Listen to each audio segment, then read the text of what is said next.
नमः शत्रुबुद्धि विनाशाय दीपज्योतिर्नमोस्तुते दीपज्योतिर्नमोस्तुते।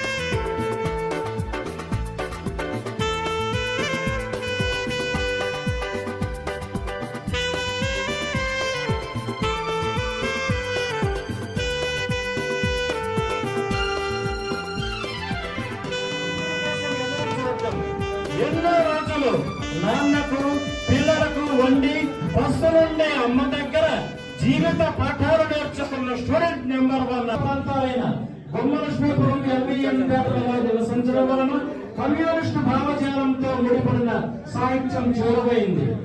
వెళ్లి సరుకుల నాణ్యత చూడటం, బేరమాడటం, తూనికల్లో తరుగు గమనించడం నేర్చుకుని నేడు నింగి నిండిన సౌధమయ వర్ధిల్లిన లెజెండ్ ఈ పాణిగ్రహి. ఆముదాలను నుంచి పర్లాకిబడి వెళ్లి ఫాస్ట్ ఫుడ్ సెంటర్ తో శ్రీకారం చుట్టి తమ్ముడిని ఒక స్థాయికి తెచ్చి ప్రధానమంత్రి శ్రీ నరేంద్ర మోడీ మెచ్చిన వంటవాడిగా తీర్చిదిద్దిన టాలెంట్. ఆకలి బాధలను ఆకలింపు చేసుకున్న ఏక సంధాగ్రాహి తిరుపతి పాణిగ్రాహి. కాలేజీ దగ్గర హోటల్ ఉండడంతో స్టూడెంట్స్ మాటలు వింటూ ఇంగ్లీష్ బేసిక్ నాలెడ్జ్ సంపాదించుకొని పాకశాలలోనే పాఠశాలను దర్శించిన పాని మీ అంకిత భావం చూసి ఆశ్చర్యపడింది విప్లని. 15 ఏళ్ల వయసులో జిమ్ లో చేరి శిక్షణ పొంది రెజ్లర్ గా, వెయిట్ లిఫ్టర్ గా, బాక్సర్ గా మారిన బాసు మీ బహుముఖైన ప్రతిభను తుయ్యలేదు ఏ త్రాసు. 1970లో ఒక ఫారెస్ట్ కాంట్రాక్టర్ సూచన మేరకు మార్కెటింగ్ ఎగ్జిక్యూటివ్ గా మారిన బేహారీ వ్యాపార రంగంలో ఉగ్రలా కాకుండా నీటి చలమలా పదుగురికి దాహం తెచ్చే రీతిలో ఎదిగిన ఎండమూరి హృదయ విహారీ. కాశీనగర్ లో ఓ అధ్యాయం, రేషన్ వ్యాపారం మరో అంకం, వైన్ షాపుల పందేరంలో షైన్ అయిన ఘట్టం, అమ్మ పేరు మీద వినోదిని కాలేజీ స్థాపనతో కాశీనగర్ లో అపూర్వ ప్రణాళిక, దళిత బలహీన వర్గాలకు కళాశాల అనుభవ వేదిక. కాలేజీలు పెరిగాయి, హాస్పిటల్ కమ్ మెడికల్ కాలేజీ రూపుదాల్చింది. నాగాలాండ్, మణిపూర్, వెస్ట్ బెంగాల్ మొదలగు 7 రాష్ట్రాల్లో మొదటి private medical college. Tirupati Panigrahi అచంచల ఆత్మవిశ్వాసం మీ వద్ద నిల్చొని అనాలి దేహి దేహి. Berhampur Bhubaneswar flats business very nice. Real estate రంగంలో దూసుకెళ్లిన శ్రమ కిరీటి, బాల్యం నుంచే శ్వేతం సేకరించిన తేటి. వ్యాపార ప్రపంచానికి అండదండలు ఇచ్చేది రాజకీయాన్ని గ్రహించి ఒరిస్సా రాజకీయాల్లో కీలక పాత్ర పోషించి ప్రత్యర్థులకు గట్టి పోటీ ఇచ్చిన జగజ్జేత. అందుకును మా ఆమోదాలను సర్వాటానికి సమర్పించు జోత.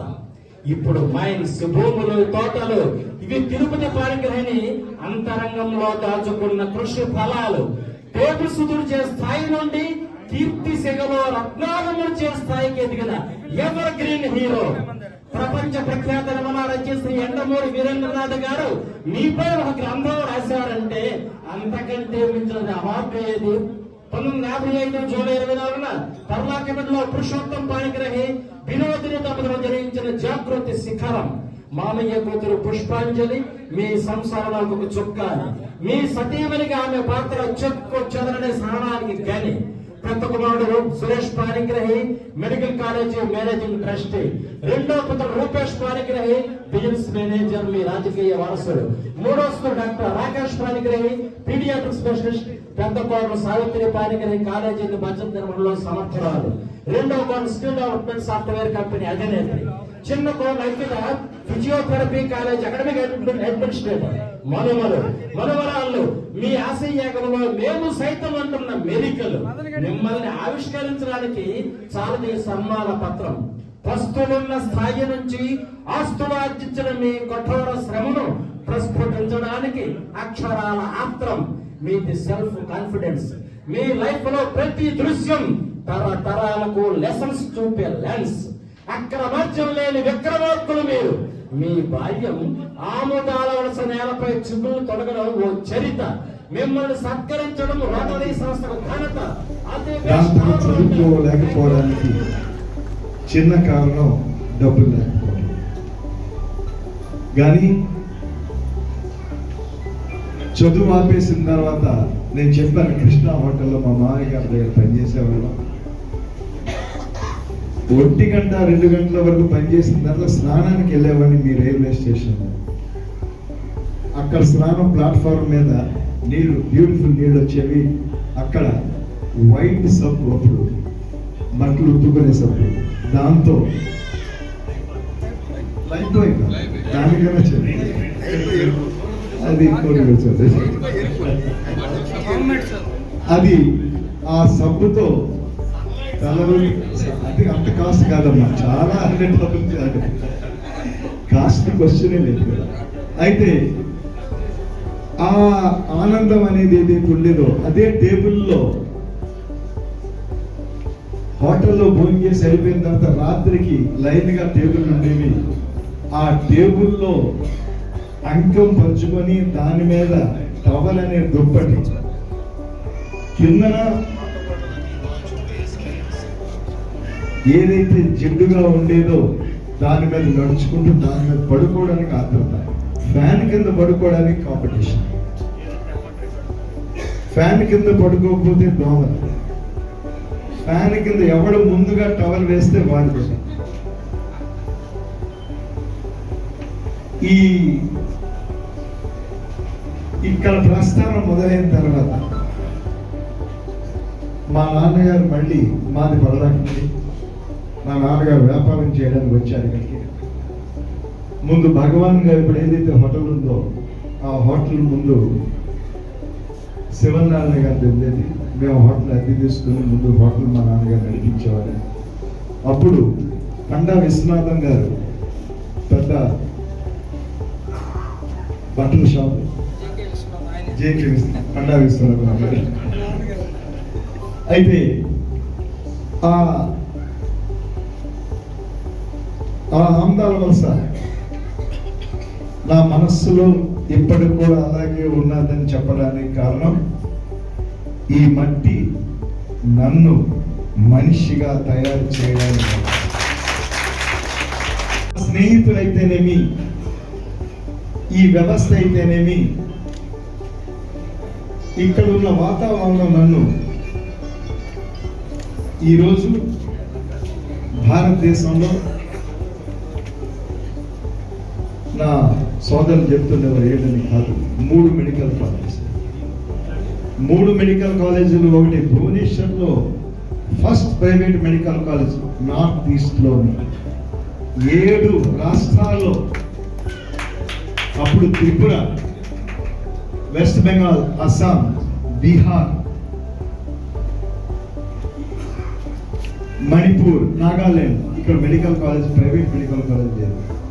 ఒడిస్సాలో మొట్టమొదటి ప్రైవేట్ మెడికల్ కాలేజ్ చేసిన వ్యక్తిని మీ త్రిపుర.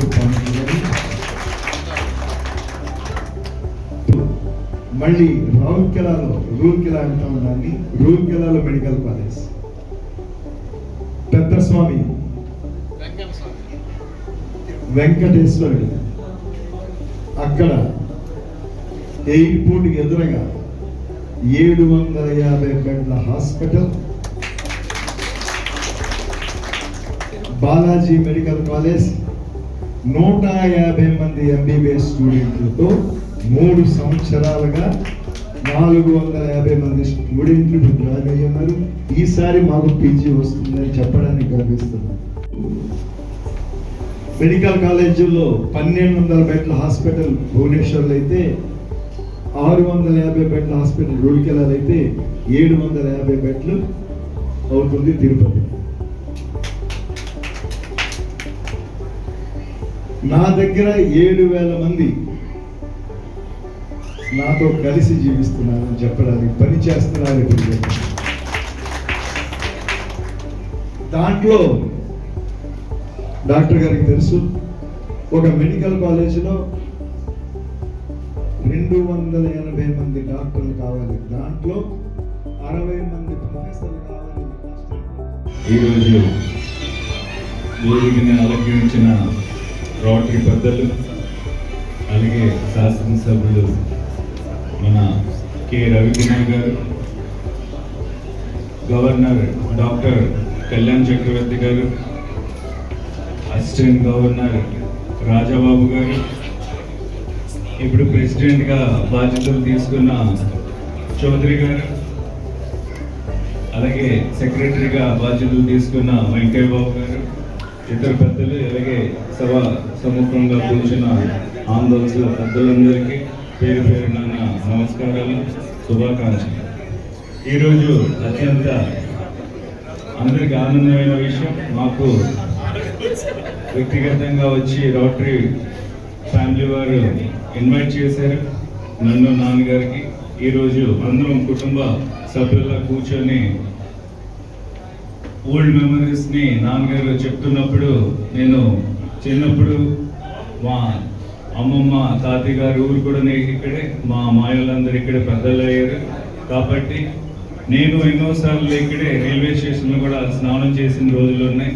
అలాగే ఆ వీధుల్లోన నీళ్ళ గురించి దెబ్బలాడుకున్న ఆ బిందులు పట్టుకొని సంఘటనలు కూడా నాకు గుర్తుకొచ్చి, అలాగే మేము వస్తే సమ్మర్ హాలిడేస్లో సినిమాల గురించి తప్పకుండా వెళ్ళేవాళ్ళం.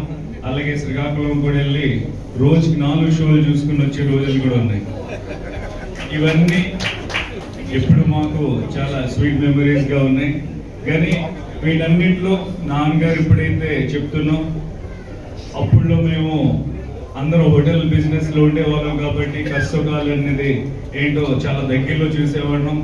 అలాగే హోటల్లో ఆ కౌంటర్ దగ్గర కూర్చొని మా మాయలకి సాయం కూడా చేసేవాళ్ళం. అప్పుడప్పుడు అవసరమైతే కాయగూరలు కూడా కోసేవాళ్ళం. ఇవన్నీ అప్పుడులో చేయడం వల్ల చాలా దగ్గరలో మా వ్యవస్థని, మా ఎదుగుదలని నేను చూడడం వల్ల, నాన్నగారి దగ్గర నేను చూసేది ఒకటే, అతను చెప్పారు కదా కృషి, అతని తాలూకా డిసిప్లిన్, ప్రిన్సిపల్. మా దగ్గర అప్పుడులో డబ్బులు లేకపోయినా ప్రిన్సిపల్తోని మాకు ఒకే కృషితో తీసుకెళ్ళినందుకు మేము ఈరోజు చాలా ఎదుగుదలకి తీసుకెళ్ళాము. నాకు పెద్దన